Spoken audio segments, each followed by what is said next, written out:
Hello everyone, welcome to Learn Sure. आज हम discuss करने वाले हैं आप लोगों का जो रिजल्ट अनाउंस किया गया दिल्ली हाई कोर्ट ने। इस एग्ज़ाम को लगभग 4.5-5 महीने हो चुके थे। आप सब you all have been waiting for the result कब आएगा। Finally result has been announced किया जा चुका है आज, और रिजल्ट के बारे में देखेंगे क्या क्या चीज़ें इंपॉर्टेंट है और क्या क्या चीज़ें आपके लिए बेनिफिशियल रहने वाली है अब से। ये जो एनालिसिस होगा, ये जैसे मैंने पहले एनालिसिस किए हैं वैसा नहीं होगा। इसमें थोड़ा सा मैंने चेंज ये किया कि मैं इस बार नंबर काउंट नहीं कर रहा, कितने पास है कैटेगरी में, कितने फेल है। उनका देखिए मैटर नहीं करेगा। मैं बताता हूँ क्या चीज़ें क्यों मैटर नहीं करेंगी, वो चीज़ें अभी बताता हूँ। देखो, सबसे पहले तो जिन बच्चों ने पेपर क्वालिफाई कर लिया है, congratulation to all of them. और जिन बच्चों का नहीं हुआ है, आगे की तैयारी कीजिए। आने वाले जो आपके अदर एग्जाम है उनकी तैयारी कीजिए फर्स्ट ऑफ ऑल। दूसरा, जिन बच्चों के कम मार्क्स आए हैं, जैसे मैं उन कम मार्क्स में मैं रख रहा हूँ 45 से लेकर जिनके 55 मार्क्स है वो कम मार्क्स हैं, ठीक है। 55 से 65 जिनके मार्क्स है वो मॉडरेट स्टूडेंट है, जिनके चांसेस हैं। और 65 से प्लस जो भी बच्चा है उसके 100% चांसेस है, अगर वो टाइपिंग को निकाल देता है और इंटरव्यू में अगर वो क्वालिफाइंग मार्क्स भी कर देता है तो भी उसके बहुत ज़्यादा चांसेस है क्वालिफाई करके एग्ज़ाम जॉब को लेने के, गाइस, ठीक है। तो जो 45 में है से 55 के बीच में है वो रिस्क पर है। रिस्क पर अभी क्यों है मैं बताता हूँ, और उनके लिए भी क्या भी चांसेस है, क्या वो कर सकते हैं। और 55 से जो 65 के बीच में वो क्या कर सकते हैं, और जो 65 से 75 के बीच में उनको क्या करना चाहिए। तो सबसे पहली चीज़ ये है कि आप लोगों का जो डाउट मेरे पास आया है जब से रिजल्ट आया है कि सर टाइपिंग कब हो सकती है, कब होगी। तो जिन बच्चों ने रिज़ल्ट को ढंग से एनालिसिस नहीं किया है, पूरा रिज़ल्ट पढ़ते नहीं है जो बच्चे, उनको नहीं पता होगा। अगर आप लास्ट पेज पर गए हो, जो कि मैं जाने वाला हूँ लास्ट पेज पर अभी, और जो लास्ट पेज है उसमें सेपरेटली सब कुछ मेंशन किया हुआ है, आपने पढ़ा नहीं होगा, लेकिन मैं अभी आपको पढ़ के बता देता हूँ अच्छे से। लास्ट पेज में उन्होंने ये बताया है कि कब आपकी टाइपिंग हो सकती है। देखिए लास्ट लाइन क्या है, the candidature of mister Amit Kumar, कोई व्यक्ति है या स्टूडेंट है जो फाउंड किया गया था मेल प्रैक्टिस में, जिन्होंने शायद कोई गलत काम किया हो, चीटिंग वगैरह या कोई उनके पास कुछ मिला हो, has been rejected and he is also debarred. उसको हर एग्जाम से बाहर कर दिया गया 5 साल के लिए, ठीक है गाइज। अगली लाइन है, द कैंडिडेट्स हुए पास द अबव स्टेज, जिन्होंने टियर 2 को पास कर लिया है, जो 19 सितंबर को हुआ था आप लोगों का 2021 में, हमने जिस दिन दिया था। Shall be called to take stage 3, जो कि क्वालिफाइंग स्टेज है, लिखा गया, ये क्वालिंग लिख दिया, वैसे क्वालिफाइंग स्टेज थी। English typing test of 10 minute, 10 minute का होगा, जो कि होगा which will be conducted on computers to assess candidates minimum speed of 35। Minimum आपकी 35 स्पीड आनी चाहिए, तभी आप एलिजिबल और क्वालिफाई माने जाएंगे टाइपिंग के लिए। अच्छा, कब होगी? English typing test will be held very shortly, बहुत जल्दी होगा। इन्होंने क्या लिखा है, प्रेफरेबली इन मार्च, मतलब ये खुद प्रेफर करना चाहते हैं जल्दी से जल्दी ये मार्च में करें इटसेल्फ। खुद बोल रहे हैं मार्च इटसेल्फ, मतलब ये मार्च में गारंटी है मेरा मार्च में ही होगा। However for the exact date इन्होंने बताया नहीं, क्योंकि वो अभी 2-4 दिन के अंदर, 5 दिन के अंदर आ जाएगी आपकी, ठीक है। तो महज टाइपिंग के लिए मेरे को ऐसा लगता है 20 दिन से ज़्यादा नहीं मिलेंगे आपको टोटल। आज कितनी डेट है आपको पता ही है, आज 4-5 तारीख है, तो बहुत कम चांस है टाइपिंग प्रैक्टिस के। अब जो बच्चा 35 पे अटका हुआ है, अब जो बच्चा 30 पे अटका हुआ है, अब जो बच्चा 40 पे अटका हुआ है, अब जो बच्चा 45 पे अटका हुआ है, वो सब रिस्क पर है। अब ये मेरी बात ध्यान से सुन लीजिएगा। तो जो बच्चे निराश है इस चीज़ को लेकर कि उनके चांसेस कम है पेपर निकलने के, या सॉरी जिनके मार्क्स कम आए, तो वहाँ पर अब आपके पास ये है, अगर आपने टाइपिंग पे मेहनत कर रखी है, मान लो किसी बच्चे के स्कोर 53 है, वो जनरल से पास है क्योंकि 50 पास चाहिए, तो जनरल वाला 50, या जो भी हर कैटेगरी वाला 53 पे पास है, 55 पे पास है, 57 पे पास है, 50 मान लो आप, चलो 50 मान, इन्होंने 50 बोल रखा है, 50 अगर आपके मार्क्स है सपोज।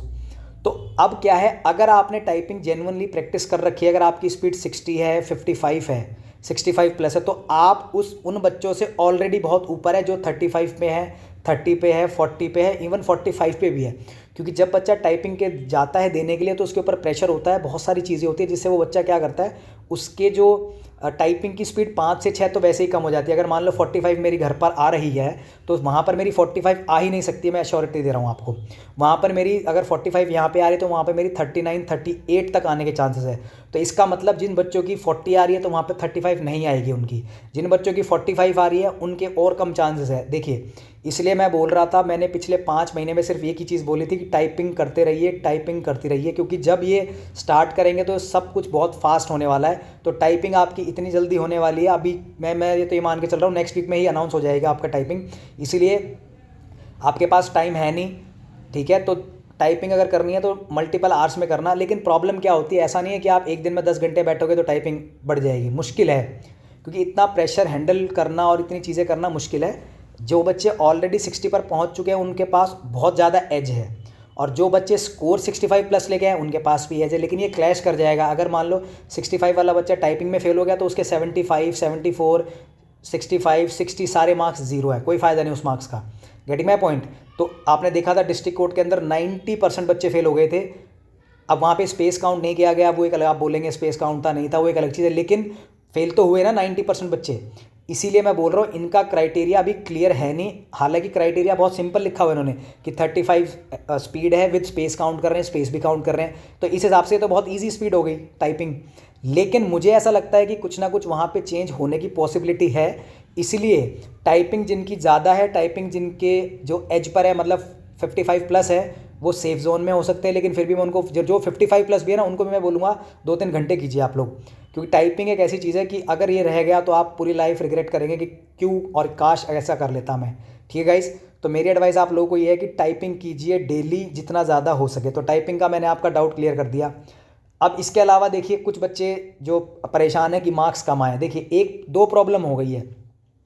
मैंने जो 250 बच्चों से जो ऑब्वियसली जो मेरे स्टूडेंट थे जिन्होंने मेरे से मॉक टेस्ट लिए थे, वो टोटल उन सबसे तो बात नहीं हुई जितने सारे बच्चे थे, लेकिन मेजोरिटी से जिनसे बात हुई तो एक चीज़ ये निकल कर आ रही है, जिन बच्चों ने लेटर के एंड में नेम मेंशन किया था, जिन बच्चों ने लेटर के एंड में नेम मेंशन किया था उनको ज़्यादा मार्क्स मिले हुए हैं, रादर देन जिन्होंने नेम मेंशन नहीं किया, XYZ लिखा, उनको कम मार्क्स मिले हैं। अब ये क्या हो गया है, देखो जब लेटर उन्होंने दिया तो लेटर में ये लिखा हुआ था कि हम आपको हायर कर रहे हैं और हम आपको लेना चाह रहे हैं, आप ये मानकर चलिए कि आपका हो गया है और आप अपनी क्वालिटीज़ बताइए। तो वहाँ पर ये एज्यूम किया जा रहा था कि आप अपना नाम बताएंगे, तो ऐसा मैं मान रहा हूँ। देखिए इसकी कोई ऑथेंटिक इन्फॉर्मेशन नहीं आई मेरे पास, लेकिन जो बच्चों ने, क्योंकि देखो अब मतलब मान लो मेजोरिटी ऐसी है जिन्होंने नेम मेंशन किया था और एक मेजोरिटी ऐसी जिन्होंने नेम मेंशन नहीं किया। अगर जिन्होंने नेम मेंशन किया उनके मार्क्स ज़्यादा है और जिन्होंने नेम मेंशन नहीं किया उनके मार्क्स कम है, तो कहीं ना कहीं चांसेस हो सकते हैं इस चीज़ के कि उनको ज़्यादा मिल गए हो। तो ये एक नई चीज़ निकल कर आ रही है जिस पे हम अभी आने वाले टाइम में एनालिसिस हो जाएगा। और बाकी जो है इसके अलावा अगर आपका कोई डाउट है तो आप मुझसे पूछ सकते हैं, I will definitely respond you. और टाइपिंग के लिए बिल्कुल टाइम नहीं मिलेगा, आज से ही टाइपिंग कर लीजिए, टाइपिंग पे ही फोकस रहिए। और अगर आपका कोई और एग्जाम है उसको छोड़ दीजिए अभी के लिए, क्योंकि देखो 1 महीने में आप उस एग्ज़ाम को टाइम दे सकते हैं, लेकिन मेन अगर टाइपिंग पे फोकस करेंगे तो ज़्यादा चांसेस है। अब 2-3 चीज़ें और हैं। एक डाउट ये है बच्चों का कि हम अदर स्टेट के हैं, एक डाउट ये है SC ST अदर स्टेट के हैं। तो देखिए अदर स्टेट के हैं तो आप एलिजिबल नहीं होंगे, मैं बता देता हूँ, क्योंकि उन्होंने सेपरेटली लिखा हुआ है कि अगर आप अदर स्टेट के SC ST है और अगर आपके पास दिल्ली का कोई प्रूफ नहीं है तो आप SC ST कैटेगरी में नहीं, आप जनरल कैटेगरी में जाएंगे। तो एक ये डाउट है। OBC जो अदर स्टेट के हैं वो भी OBC में नहीं, जनरल में रहेंगे, उनको भी दिल्ली के OBC वालों में, अगर दिल्ली का आपके पास NCL जो लेयर वगैरह होता है वो नॉन क्रीमी लेयर, वो सब चीज़ें हैं और दिल्ली से बना हुआ है तो ही आपको OBC मिलेगा, अदरवाइज़ आपको जनरल कैटेगरी में काउंट किया जाएगा। तो ये 3-4 डाउट है, ध्यान रखना। तो जो ये चीज़ ध्यान रखें, जिनके पास SC ST जो दिल्ली के नहीं हैं उनको नहीं देंगे वो, ऐसा उन्होंने एडवर्टाइजमेंट में लिखा हुआ है, तो मैं उसी को ही कोट कर रहा हूँ, तो ध्यान रखिएगा। इसके अलावा अगर आपका कोई डाउट बचता है तो you can message me, comment box में नीचे लिखेंगे, मैं रिप्लाई करूँगा, रिस्पॉन्ड करूँगा। और भी अगर कोई आपका डाउट है तो you are more than welcome. Thank you so much.